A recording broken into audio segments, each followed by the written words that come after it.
What's happening, YouTube? You are listening to the voice of Immortal Coil, your oracle of whiskey mysticism. Revolution is my name. And today, we're talking about Star Wars. Now, before I get too much into the energy field that penetrates you, I'd like you to like, share, and subscribe. Drop me a comment. Let me know what you want to see covered on future editions of Savage Spirituality. December 18th, 2020. We were all deflated. We were all disappointed. We had nothing to look forward to. But then an X-Wing comes in, alarms blazing. A single hooded figure comes through, slays everyone, and picks up Grogu. We cry, we laugh, we hug, we cheer, but then we wait, and we wait, and we wait. Finally, in the 5th chapter of this wacky Book of Boba Fett thing, we see what becomes of our Jedi hopeful.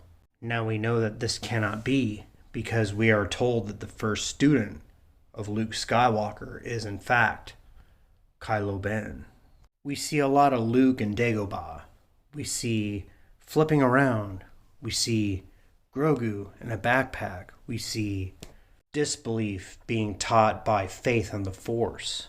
We even see Ahsoka standing around. But why don't we see success? Now the real answer to this is that all paths lead to the sequel trilogy. Nobody can deny that at this point.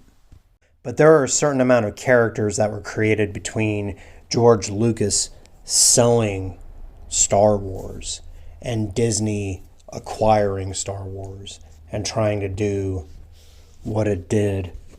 David Filoni and Jon Favreau exist in this little space where they've been able to wiggle out some stories.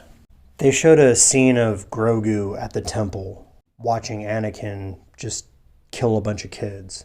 We don't know why yet that Grogu wasn't considered a kid worthy of killing. If I was Anakin, I would have killed him.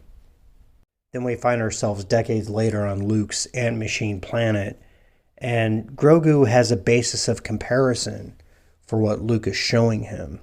Luke and Ahsoka's problem is that they see Grogu and they're reminded of Yoda. It's not their fault. The heart tends to cling on to familiar things, things that give it comfort, things that it once associated with simpler times. That does a lot for Luke and Ahsoka. That doesn't do anything for Grogu.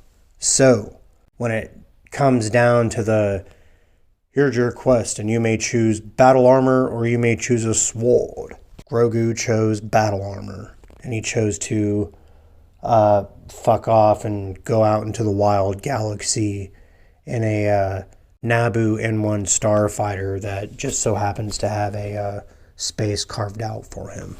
Grogu and Mando are gonna blast off to somewhere where we'll never hear from them again.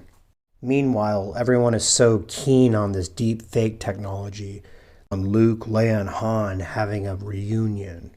But I will tell you, when that reunion happens, it will be to hand over baby Kylo Ben to Luke Skywalker. It's